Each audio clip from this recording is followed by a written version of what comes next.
on peut aujourd'hui avoir une pensée chaleureuse pour le parcours de vie de Mary Haim Föchtlin pour aller au bout de la mission qu'elle s'était fixée pour l'ensemble de sa vie. Salut les filles d'Olympe, bienvenue dans les bulles de flow, ce défi un peu fou, vous concoctez 100 épisodes en 100 jours.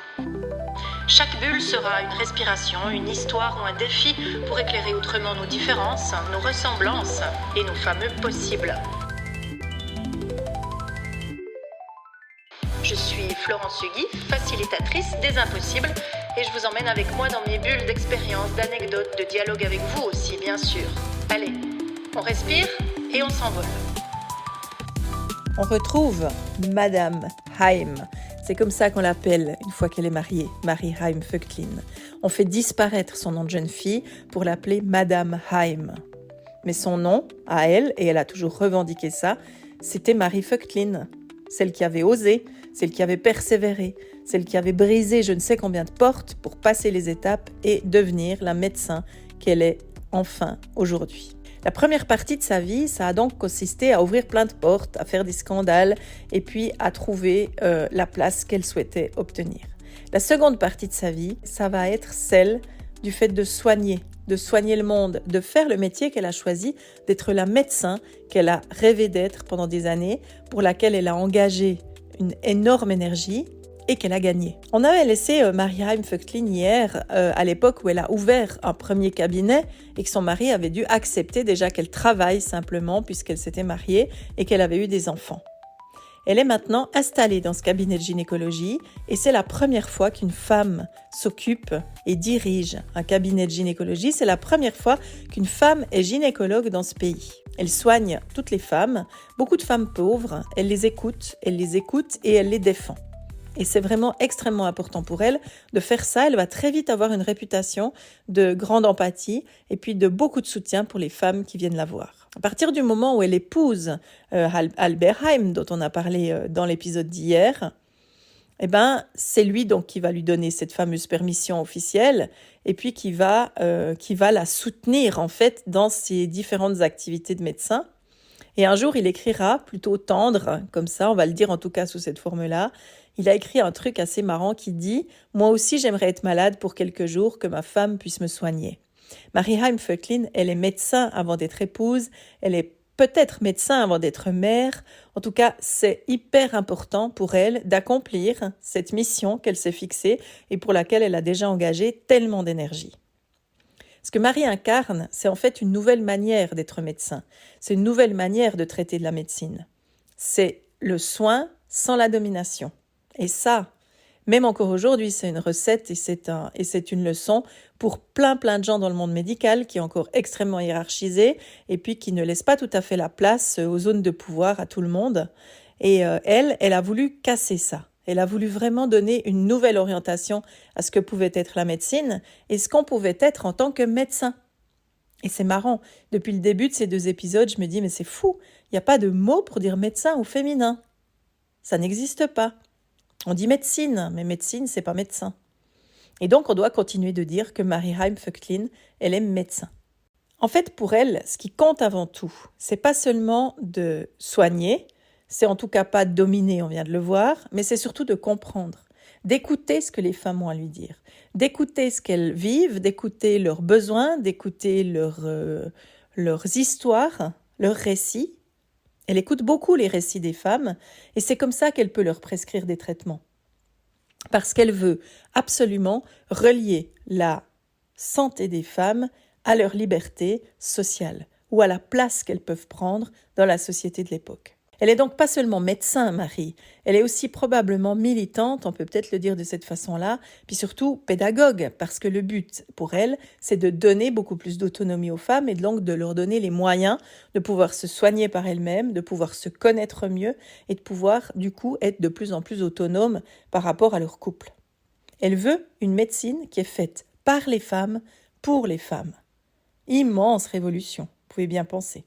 En 1896, Marie va rejoindre la Société d'utilité publique des femmes suisses et avec une de ses collègues qui s'appelle Anna Herr, qui est une autre médecin suisse qui aura son diplôme un tout petit peu après elle et qui va vivre elle aussi de sacrés combats parce qu'elle, en plus, elle vit avec une femme et n'a jamais été mariée. C'est peut-être plus facile de ne pas être mariée parce que c'est une autorisation de moins à demander aux hommes, mais pour autant, Anna Herr, elle a aussi dû vivre deux, trois difficultés, pas piquer des hannetons. Donc Marie Vöcklin et Anna Herr se mettent ensemble autour d'une table et imaginent un lieu entièrement dirigé par des femmes dans lequel il y aurait un hôpital gynécologique, une maternité et une école d'infirmières. Le truc totalement utopique, impossible à réaliser, imaginez-vous, avec tout ce qu'elles ont déjà toutes les deux traversé pour pouvoir devenir médecin. Mon Dieu, mais quelle énergie il faut pour continuer d'aller plus loin. Et pourtant, elles vont y arriver. Elles vont y arriver en 1901. En 1901, le rêve deviendra réalité. C'est à la rue Oettinger à Zurich qu'elles vont pouvoir installer leur hôpital gynécologique, bien sûr le premier de Suisse. Et elles vont même insister lourdement, ou même insister de manière tout à fait claire sur cette volonté de créer un lieu dirigé par des femmes pour des femmes, puisque l'acte de fondation de cet hôpital stipule que la direction générale et médicale doit être tenue uniquement par des femmes. Marie va assurer la trésorerie de l'hôpital et la direction de la pouponnière, et puis Anna Herr, elle va s'occuper énormément de l'école d'infirmières pour former des femmes aux professions médicales.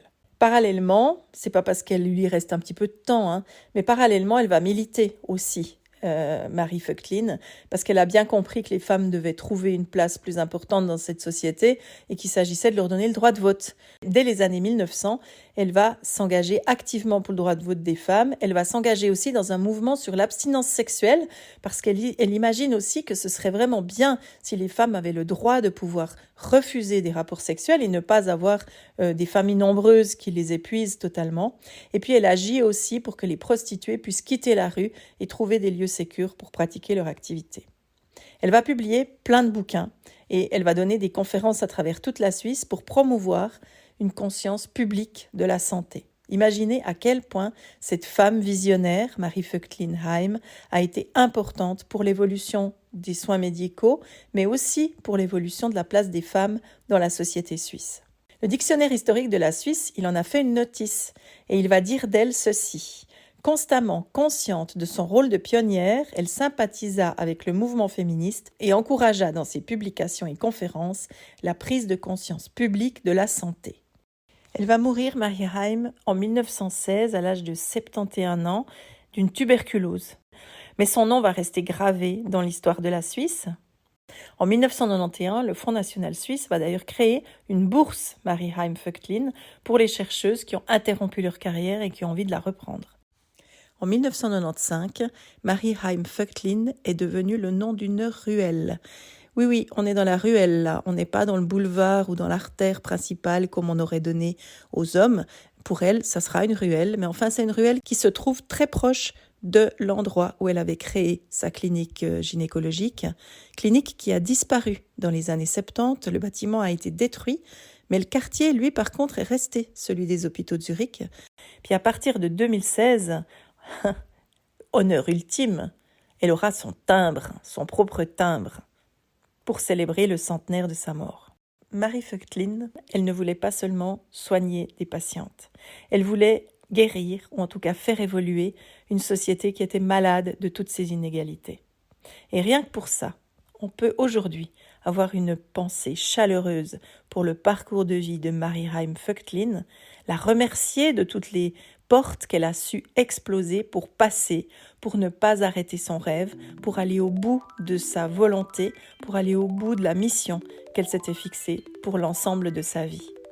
C'est une pionnière suisse. Elle a explosé les codes. N'oublions pas le nom de Marie Heim Vöcklin.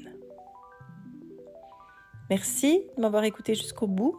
Je vous donne rendez-vous demain pour une autre bulle.